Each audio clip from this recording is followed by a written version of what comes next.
Hi, this is Jim Gibson with Business Sense Podcast. Thank you for listening today. Very much appreciated. And the topic today is the 10 top ways to kill motivation and create mediocrity. Now, of course, it's tongue-in-cheek. I'm telling you some ways that you shouldn't do, that you should do the opposite if you want to create a high-functioning team. So as you listen through these 10 top ways to kill motivation and create mediocrity, you want to be doing the opposite. So let's get started. Number one, don't treat your people differently. Treat them all the same. I hear people say this in business. I don't know what in the world they're talking about. You want to treat people differently. You want to differentiate. And what you want to differentiate is you want to differentiate from people who are high performers from people who are no performers. And that should be the only way to differentiate people. It should be based on merit, not because they're your friends, not because they are relatives. Everyone is treated fairly, and everyone is judged based on merit, and merit only. That is it. Nothing else. High performers should be rewarded for their high performance. Low performers should be counseled. And if it doesn't turn around, they need to go get another job. Because I tell you what, the people who are only hanging around for their Friday check, they're not going to add to the team. And the team's going to know it. And if you treat that person the same as the high performers, then you demotivate everybody else in the team. Why should I work hard? Some people would say. Because I'm not recognized. They treat, good old Joe over there who only, barely shows up for work just so he can get a paycheck on Friday. Now, I've also seen a lot of people don't want to take action in this area because they're lazy. And I have been there. I understand. Sometimes it's hard to find a replacement. So the second thing is no goals or no clear mission statement. And we talked about goals and all in the other podcasts where goals are more than just something you say on the evening of the 31st of December, that next year you're going to be skinnier and more successful and people are going to love you and you're going to buy a boat and an airplane and all this other stuff. And then it never happens. Well, it never happens because it's really not a goal. And I explain the difference between wishes and goals in a lot of detail, and you want to listen to that. But if you want to demotivate people, don't have any goals and don't communicate them to them. And don't have a clear mission so they don't know where they're going. They don't know what's going on. They don't know what we're supposed to do. How are we going to improve, or are we going to stay the same? Things like that. Number 3, no standards. No matter what anyone does, it's acceptable. And, of course, again, you're going to get your high performers aren't interested in working for you if you don't have any standards. And, everybody knows these things. I'm going to be honest with you. All the people that work for you may think that they don't notice this stuff. Or maybe it's new to you if you're a leader or a manager. Maybe it's new to you, but, to the people who work for you, they notice this stuff. They know this stuff. They know that there's no standards. They know that you're not going to differentiate. You got to differentiate. So they're going to know all that. They're going to know you have no goals, things like that. The next is do not hold people accountable for their actions. And, of course, we're saying the same thing. If you're highly motivated, you're doing a great job and everything else, and you're moving the organization forward, you should be held accountable for that. So you're always held accountable for good and bad. And if someone is not doing the job, showing up late, things like that, or whatever, then they should be held accountable also. Now, just a little bit of a story. I remember being in this unit that I had to take over. It was a big unit and had millions and millions of dollars of IT and communications equipment. And it was a key unit in the Marine Corps that during a wartime was, had to perform. And the person before me was relieved of duty for cause. This unit was a mess, and it had absolutely no morale and no motivation, and, it was like herding cats when I got there. No one wanted to do what was necessary for the success of the unit. And I decided that at one point that I wanted to go out to the work area. It was a big warehouse, and we had a lot of equipment in there, and people could hear the other people talking and what they were doing and all. And I wanted to find someone really doing a fantastic job. So I went into what they call the pubs clerk area. Now, the pubs clerk is the person who, keeps track of all the modifications and all this equipment. The manufacturer would send out information in a paper form, and we'd get that, open up the paper, look at it. that there'd be certain changes had to take place on a piece of equipment, and this person would ensure that the equipment had this type of modification, but then they would take the old page out and put the new page in, and then they had to keep track of that new page, and they had to write down what they did and everything else. It was tedious. No one wanted to do it. It was a pain in the neck. It was the worst job in the unit. But this Lance Corporal or a PSC, man, he was doing a great job. I mean, he was showing up. He was focused. He was working hard to get this job done. When I inspected it, when I looked at it, what he was doing, I was impressed. It's the best I've ever saw while I was in the Marine Corps. And so I immediately made sure that he got recognition for it. And I did it in public in such a way that it was loud enough that everybody understood I was praising him for his great work. And then I found his sergeant that worked for him, and I said, "Sergeant, you must be the best sergeant in my whole unit because of what you got this Lance Corporal to do." And then I got his staff sergeant and said the same thing. And I said, "Gentlemen, you three gentlemen, I'm going to do everything I can to get you promoted." And I did it because of merit. And everybody in that room turned around and started listening. And what they decided to do, that if they worked hard, they'd be recognized also for what they've done.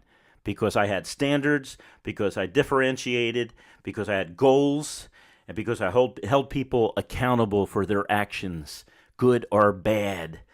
Now, if you don't want motivation and you want mediocrity, then don't hold people accountable. But I used to put a sign up on my desk behind my head. It was a big one. And so when all the staff NCOs got in my office in the morning meetings, they would see it. And what it would say is, Marines don't do what you expect them to do. They only do what you inspect. And this is good and bad, because the people doing a great job are going to be recognized for the great job they did, and they deserve that recognition. And the people who are doing a horrible job, they need to be held accountable for what they're doing. And I always say, what you do is you coach. You're a coach. If you're going to be a leader, a manager, hopefully a leader, because that's one step higher than a manager. Managers, what a computer can do, that's a management function. But only a person dealing with human nature is a leader. A person who understands human nature is a leader. So if you want to be a leader, then you hold people accountable. And what you have to do is you have to coach those individuals who are not doing fantastic. And you have to show them how to do better. And you have to get alongside them and help them. Of course, you have to do things like that. But if they show that they've shown that they cannot perform at the level is expected them to perform, then you need to take action. And in some cases, as a business owner, you got to take immediate action. So if you catch someone stealing, that's immediate termination. Don't hold on to them. If you find someone who is lying on substantial information, you need to get rid of them. If you see someone who doesn't follow simple instructions and refuses to follow simple instructions on a regular basis, after you've counseled them and you've coached them and everything else, then you need to move on and find a replacement. People want to be held accountable for their actions. They want to be recognized when they're doing a fantastic job. And you know something? They really enjoy working for someone who recognizes when they're doing a good job. Because when you recognize that someone is doing a good job, or you're holding someone accountable for not doing a good job, what you're saying is, you are valuable. This job is valuable. Your time is valuable. What you're doing is valuable to this organization. And now, number 5, tell them that they'll never be fired. After that last discussion, you know that that's a crazy thing. You know it's a crazy thing, because if you tell people that they can never fail at something, then you know what's going to happen? You tell them that they can never succeed. You actually put a block on them from succeeding. If you can't fail at something, then it demotivates you to try to be successful in that area. So you can never fail. And I've seen this when I grew up in Philadelphia with the welfare people. I could look out my back window of my bedroom there, and I could see the mom and the dad and the grandpop and the grandmom, and they're all just sitting there doing nothing all day long. And then every night was a Friday night, and every night was a Saturday night, and they'd drink to 2 or 3 in the morning, and there was absolutely no motivation to do anything, even to fix up the house they were living in. Absolutely no motivation, because they knew if they actually got out and got a job, that they would actually lose. that they would lose their paycheck coming from the government. They would lose their food stamps, things like that. So they were completely insulated against success. They did not want to do anything except collect the check and sit there and drink till 2 in the morning and keep everybody else in the neighborhood up. And the reason they did nothing in life, because if they did anything in life, they would lose their subsistence. They would lose the food stamps. They would lose the welfare. So when you tell someone that you sit around, you do nothing, I'll never fire you, then you ensure that they'll never be successful in what they do. You always have to have that, not maybe hanging over your head as a type of fear thing, but people have to realize that if they don't succeed, or they don't try to succeed, or they don't change their ways, eventually they're going to be working for someone else and not you. I read a book, and I'm always reading a book on business, and you should also. If you want to run a business, you should be thoroughly interested in a business and business climate and learning things and stuff like that. And one of the books I read, which is, it started out really great. Leaders eat last. Well, I learned that in the Marine Corps. As an officer, I am out in the field now. This is for the field. This is not in garrison, but I'm out in the field. You're the last one that eats if you want to be a leader. You better not be the person that starts, pushes everybody out of the way and you get ahead of the line with your tray and you get all the food that you want first and, heck with everyone else. No, you make sure that the junior Marines eat first. And then you make sure the senior Marines eat first. And then you make sure the junior officers and the senior officers. That's the way it's done in the Marine Corps, because that's how you take care of your people. You put them first in this situation. So when I got this book, I thought, wow, this is a Marine Corps principle. I'm going to get this book. I'm going to learn a lot about what's going on in the Marine Corps. This is exactly what I want to read. But as I read it, one of the things that this Simon guy says, he turns around and he says, one of the greatest things is a company that as soon as they hire someone, they said, we'll never fire you. We give you that promise. You'll never be fired. Well, I'll tell you what, they're never going to be successful. But in reality, real life, human nature we're talking about here, if you tell someone that they can never be fired, insulate against success. You tell them that you should never try to be successful in this organization or in this situation or in this program.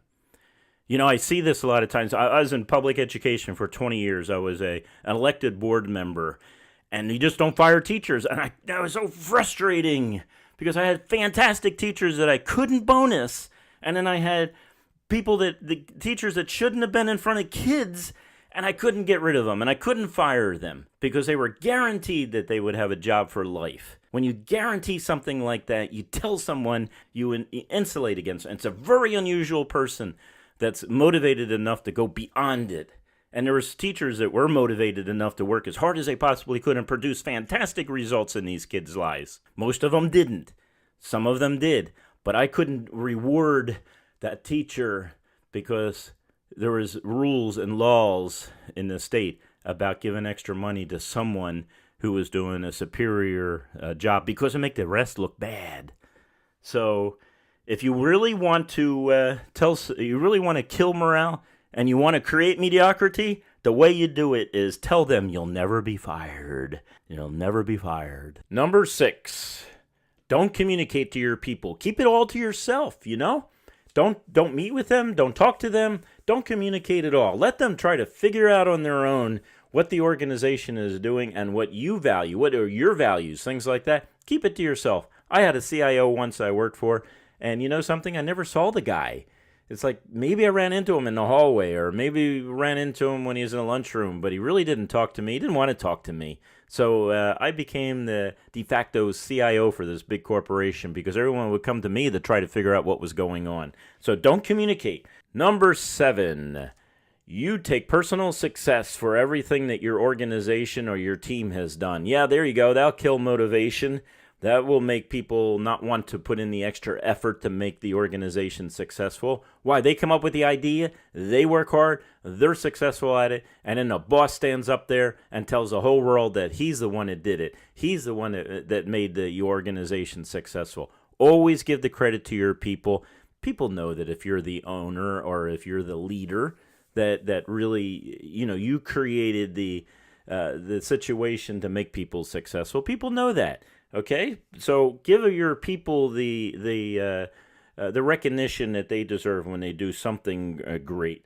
Number 8. And then, of course, discipline in public. Oh, man, all of us has been in that situation where you hear someone screaming and yelling out of control almost. And they are. If they got to scream and yell to people in public, they're out of control. Now, the only time you should be yelling is if there's an immediate danger. Hey, stop that. Don't touch that or something like that. But you don't discipline in public. You discipline in private. If you have to talk to someone and you have to correct them, remember, you're the coach. You're the leader. You take them into your office. You explain what the situation is, and you talk to them about how they can do better. Or if you've talked to them time and time and again, or it's major, then that's where you let them go. But the bottom line is you never do this in public. If you do it in public, you're going to kill morale and you're going to create mediocrity. Number 9, lie. Yes, everybody knows when you lie, so what's the difference? Little white lies. They figure it out that you're lying about the health of the organization, that you're lying about everything. You want to get credibility? Tell the truth, man. Tell the truth. That will give you credibility. Tell the truth when you don't have to tell the truth, that you can keep your mouth shut. But when you tell the truth, your people will start trusting you more because they know that you always tell the truth. And then lastly, number 10, always be critical. Someone's doing a great job and everything else, and you go out there and you say, well, you could have done better. You did 90% right, but I would have done it better. Or this little tiny thing wasn't done exactly right, or things like that. Just always be critical. No matter what the person does, you're always got a negative thing to say. That's going to ruin an organization. And there's your top 10 things that will create mediocrity and kill motivation. Thank you for listening. But before you go, please subscribe and ring the bell, and also like the video if you appreciate it. And if you have any other ideas on videos that you would like me to cover, please make comments in the comments section. Or if you don't like this video, let me know what you did not like about this video. Really appreciate those comments. Again, this is Jim Gibson with Business Podcast, and I hope you're having a great day.